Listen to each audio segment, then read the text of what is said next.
They're feared worldwide, over 6,000 members across 66 countries. But even the Hells Angels, the most notorious motorcycle club on Earth, have enemies they won't touch. These aren't rival gangs trembling in fear. These are organizations so dangerous, so connected, or so strategically untouchable that the Angels actively avoid confrontation. Today we're exposing the motorcycle clubs that make even the Hells Angels think twice. The Hells Angels Motorcycle Club controls territories worth billions. They've waged wars that lasted decades, leaving thousands dead. From the Nordic Biker War to the Quebec conflict, they've never backed down from a fight, until now. Founded in 1948 in Fontana, California, the Hells Angels grew from a small group of World War II veterans into the largest outlaw motorcycle club in the world. With 592 charters spanning 5 continents, they've built an empire through violence, intimidation, and strategic brutality. But even empires have boundaries they won't cross. What kind of organization could force the Angels to swallow their pride? What makes a club so formidable that even 2,500 hardened criminals would rather negotiate than fight? The answers will shock you, because these clubs operate by rules the Angels can't break, rules that could destroy everything they've built. The law enforcement shield, Iron Order, MC's untouchable stratagem. The Iron Order Motorcycle Club represents the most sophisticated challenge the Hells Angels have ever faced. Founded on July 4th, 2004, in Jeffersonville, Indiana, by 8 men including founders known as Bad Dog, Big Rick, Chief, Copper, Doc, Ice, Professor, and Willie Ball, this organization has achieved something unprecedented in outlaw motorcycle culture. Within just 2 decades, the Iron Order exploded to 224 charters across the continental United States and 8 international locations, including Aruba, Bonaire, Suriname, Canada, Curacao, England, Germany, and Puerto Rico. But raw numbers don't explain their untouchable status. Their membership composition does. A significant portion of Iron Order members consists of active and retired law enforcement officers, corrections officials, military personnel, and other government employees. This creates an impossible situation for traditional outlaw clubs like the Hells Angels, who built their reputation on violence and intimidation. The ATF's 2014 surveillance report specifically named the Iron Order for their significant rivalry with other OMGs and their propensity for violence. But here's the genius of their strategy. When violence erupts, Iron Order members consistently emerge legally protected while their opponents face prosecution. Consider the Jacksonville Beach incident of June 26, 2014. Iron Order Prospect Christopher Stone, a National Guard medic, shot and killed Black Pistons member Zachariah Tipton during a confrontation outside Nippers Beach Grill. Witnesses reported that Stone was being beaten on the ground when he fired the fatal shot. Florida State Attorney Angela Corey refused to charge Stone, ruling the killing justifiable self-defense. This pattern repeats nationwide. In February 2015, 3 people were shot during a gun battle between Iron Order members and bikers affiliated with the Banditos. Again, Iron Order members claimed self-defense. In Denver's 2016 Colorado Motorcycle Expo shooting, Iron Order member Derek Kong Duran, a Colorado Department of Corrections officer, fired shots during a melee with Mongols members that left 1 Mongol dead. Duran was placed on administrative leave, but faced no criminal charges. The Hells Angels face an unprecedented dilemma. Their traditional response to territorial challenges involves escalating violence until opponents submit or are destroyed. But attacking law enforcement officers, even off-duty ones, triggers responses they cannot control or predict. Steve Cook, executive director of the Midwest Outlaw Motorcycle Gang Investigators Association, observed, "Probably the best way to put it in a nutshell is to say the Iron Order has been having problems with everybody. Yet these problems consistently result in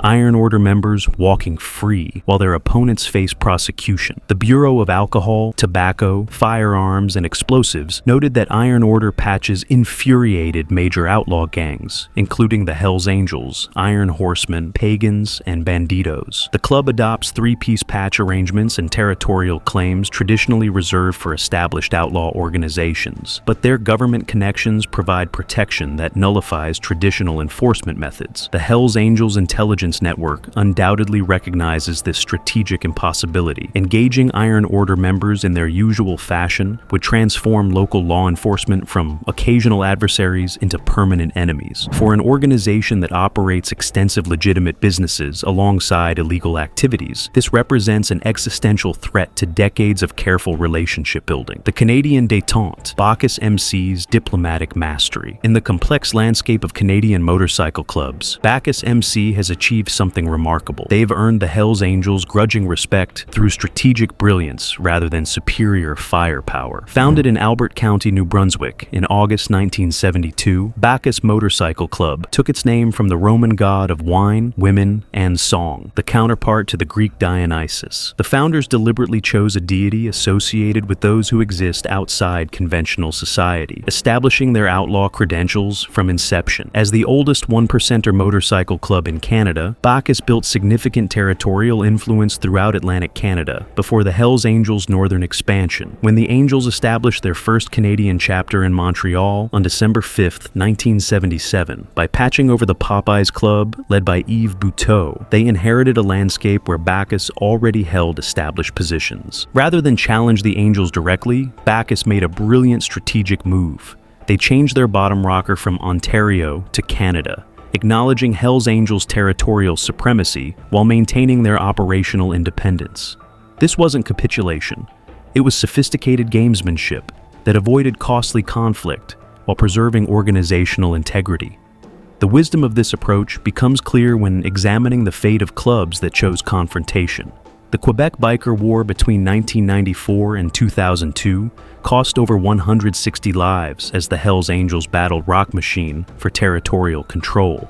The conflict included bombings, assassinations, and rocket-propelled grenade attacks on civilian areas. By 2002, the Angels had achieved total victory, but at enormous cost in members, money, and legal consequences. Bacchus leadership observed these conflicts and chose a different path. Today, they operate 17 chapters across 5 Canadian provinces with approximately 200 members, making them the third largest motorcycle club in Canada. They maintain close relationships with established clubs like Paradise Riders MC, Vagabonds MC, Highlanders MC, and the Charlottetown Harley Club. The Angels benefit from this arrangement as much as Bacchus does. Rather than expending resources conquering established Bacchus territory, they can focus on more profitable endeavors while maintaining their reputation for invincibility. Bacchus provides a valuable buffer against other organizations and occasionally serves as a recruitment pool for Angels expansion. This relationship demonstrates the Hells Angels' evolution from purely violent enforcers to strategic empire builders. They have learned that some territorial disputes cost more than they're worth, particularly when diplomatic solutions preserve their core interests without the massive expenses of warfare. Law enforcement officials recognize this dynamic. Detective Constable Jeff Tremblett of Nova Scotia's Criminal Intelligence Service noted, "The only so-called group of one-percenters, the elite outlaw bikers, in Nova Scotia is the Bacchus Motorcycle Club, which appears to have reached a détente region-wide with the Angels. The Support Club. Paradox, when protection becomes prison. The Hells Angels' most ingenious creation may also represent their greatest vulnerability. Their extensive network of support clubs creates organizations that serve Angels' interests while remaining technically independent, and therefore untouchable through traditional Angels enforcement methods. Support clubs, also called satellite clubs or puppet clubs, operate with their own names and leadership while following directives from their parent organization. The Red Devils Motorcycle Club exemplifies this structure, operating in nearly 20 countries as the premier Hells Angels support organization. Created in 2001, distinct from the original 1941 Red Devils Club, the modern Red Devils serve multiple functions for the Angels. They provide protection, financing, carry out operations at Angels' discretion, and serve as recruitment pools for full membership. Their patches bear color schemes reminiscent of Hells Angels imagery, signaling allegiance while maintaining legal separation. But this system creates internal contradictions the Angels cannot easily resolve. When conflicts arise within the support club network, the Angels must mediate rather than dominate. Direct violence against support club members could destabilize the entire system they have spent decades building. In Nova Scotia, this dynamic plays out across multiple organizations. The province hosts Red Devils, Darksiders clubs in Dartmouth and Annapolis Valley, Sedition clubs in Fall River and Weymouth, Highlanders clubs in Antigonish, Pictou County, and Cape Breton, plus Niners MC in McGrath's Cove, all aligned with Hell's Angels' interests. When tensions arise between these groups, the Angels face a delicate balancing act. Heavy-handed responses could trigger cascading defections across their support network. Light responses could encourage challenges to their authority. They've created a system that requires constant diplomatic management rather than simple dominance. The Gatekeepers Motorcycle Club illustrates these complexities. Founded as a Hells Angels support club with blessing to use red and white colors, they rapidly expanded across Nova Scotia and Ontario. But their growth alarmed Bacchus MC, which considered Eastern Canada their traditional territory. Rather than direct confrontation, the situation required careful management. Stephen Schneider, a criminology professor at St. Mary's University, observed, "The relationship between the Bacchus and the Gatekeepers is complicated. While they're both competing to be the dominant biker club in the province, the Bacchus have been aligned with the Hells Angels in the past, and there is no indication of direct conflict between the two clubs. This forced the Angels into an unfamiliar role, peacekeepers managing competing interests rather than conquerors imposing their will.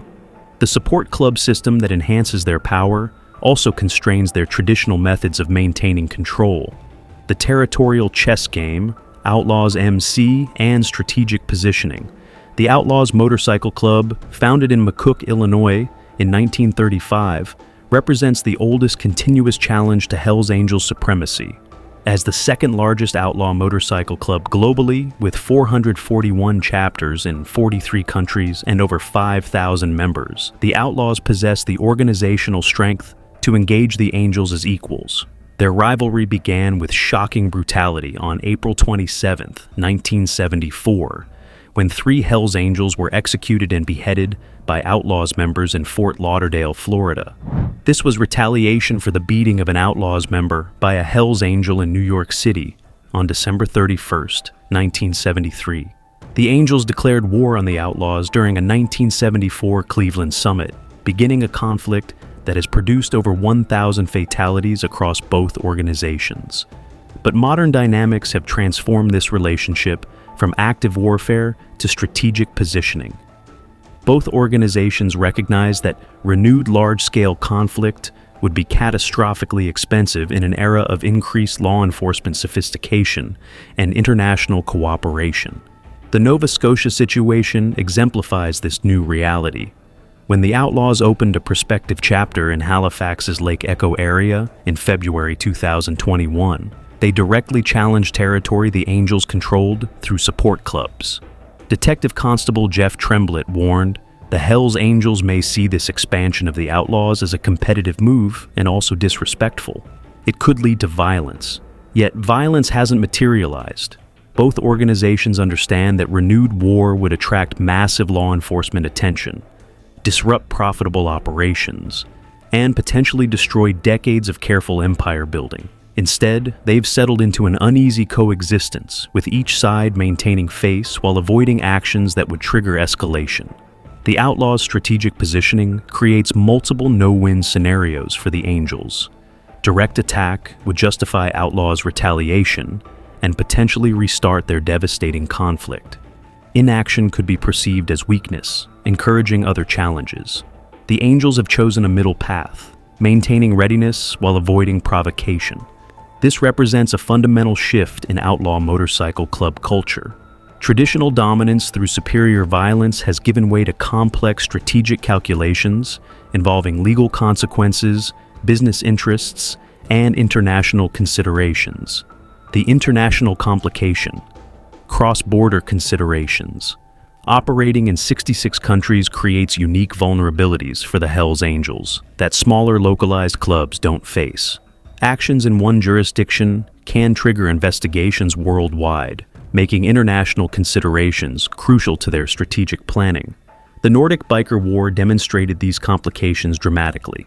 From 1994 to 1997, the Angels and Bandidos fought across Scandinavia and Finland, using military weapons including anti-tank rockets, machine guns, and hand grenades.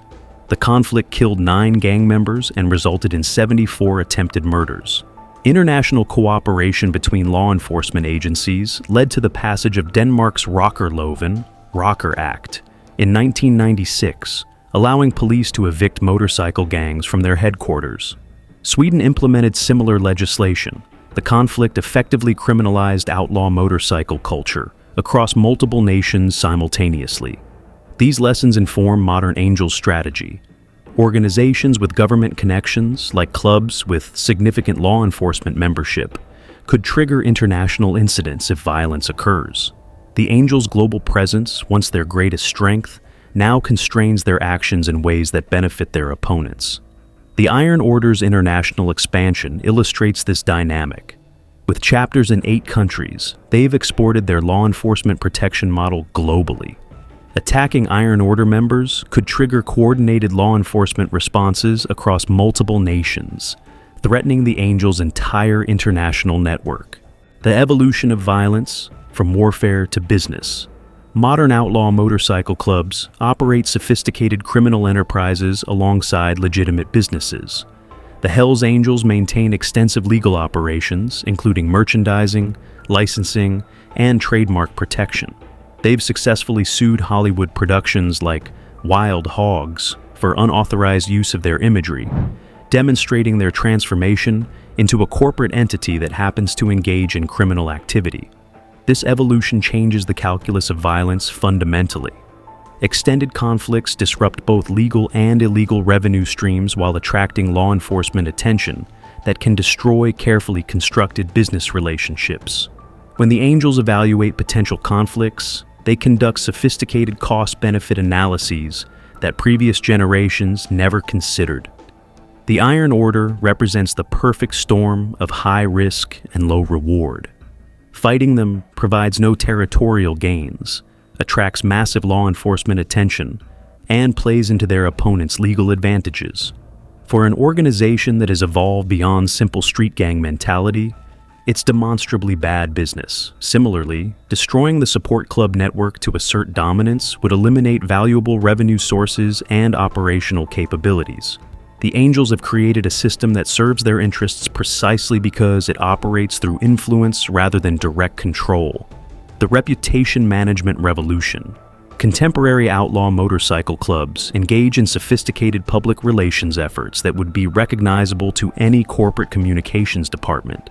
The Hells Angels have successfully portrayed themselves as misunderstood rebels rather than criminal organizations in certain contexts, generating public sympathy and reducing law enforcement pressure. This carefully crafted image would evaporate instantly if they were perceived as cop killers or attackers of military personnel. The Angels have invested decades in building relationships with certain segments of society, relationships that provide protection more valuable than any weapon in their arsenal. The Iron Order exploits this vulnerability expertly by positioning themselves as patriotic Americans, serving their communities through law enforcement and military service. They've made attacking them tantamount to attacking American values themselves. The Angels, despite their outlaw status, understand the power of public perception in modern society. The economic reality: violence is expensive. The true cost of motorcycle club warfare extends far beyond immediate casualties. The Quebec Biker War cost hundreds of millions in law enforcement resources, legal proceedings, and economic disruption. The Angels ultimately won, but victory required years of massive expenditure that could have been invested in profitable enterprises. Modern Angels leadership conducts these calculations routinely. Potential conflicts are evaluated based on likelihood of victory, cost in members and money, legal consequences, and impact on ongoing operations. This analytical approach has led them to avoid confrontations with organizations that offer little benefit and enormous risk. The support club system generates steady revenue through merchandise sales, membership fees, and operational support. Destroying this system to prove dominance would eliminate valuable income sources while attracting law enforcement attention that could threaten more profitable activities. The new rules of engagement. The transformation of outlaw motorcycle culture from anarchic violence to strategic positioning represents one of the most significant developments in organized crime. Traditional metrics of power, firepower, membership numbers, territorial control have given way to more sophisticated measures, including legal protection, economic sustainability, and reputation management. Organizations like the Iron Order succeeded by understanding these new rules better than their opponents. They weaponized their government connections, exploited legal advantages, and positioned themselves as untouchable through superior strategy rather than superior violence. The Hells Angels' adaptation to this new environment demonstrates their organizational sophistication. Rather than clinging to outdated methods that no longer serve their interests, they've embraced selective engagement, diplomatic solutions, and strategic restraint when these approaches better serve their long-term goals. The Hells Angels refuse to fight certain motorcycle clubs, not because they lack the capability, but because they've evolved beyond the limitations of pure violence. In a world where brutality attracts law enforcement, destroys business operations, and costs enormous resources, strategic thinking has become the ultimate weapon. The Iron Order Motorcycle Club weaponized government connections to create an untouchable position that neutralizes traditional outlaw club advantages. Bacchus MC in Canada mastered diplomatic positioning to avoid costly territorial conflicts while maintaining organizational integrity. Support club networks created internal dynamics that prevent direct confrontation without destroying valuable operational assets. Geographic realities, international considerations, economic factors, and reputation management add additional layers of complexity to modern motorcycle club operations. Organizations that understand these dynamics aren't necessarily the ones with the most weapons or members. They're the ones that know when violence serves their interests, and when it threatens everything they've built. The age of massive biker wars may be ending, replaced by sophisticated strategic positioning, legal maneuvering, and calculated restraint. In this new environment, power flows to organizations that can navigate complex relationships while maintaining their core identity and operational effectiveness. The Hells Angels remain the most powerful motorcycle club in the world, precisely because they've learned these lessons. Their empire endures not through constant warfare, but through intelligent adaptation to changing circumstances. Sometimes the greatest demonstration of power is knowing who not to fight. These untouchable motorcycle clubs have discovered the Angels' ultimate weakness: their desire to preserve an empire that took decades to build. By creating situations where violence would cost more than it could possibly gain, they've achieved something remarkable in outlaw culture. They've made the world's most feared motorcycle club choose wisdom over warfare.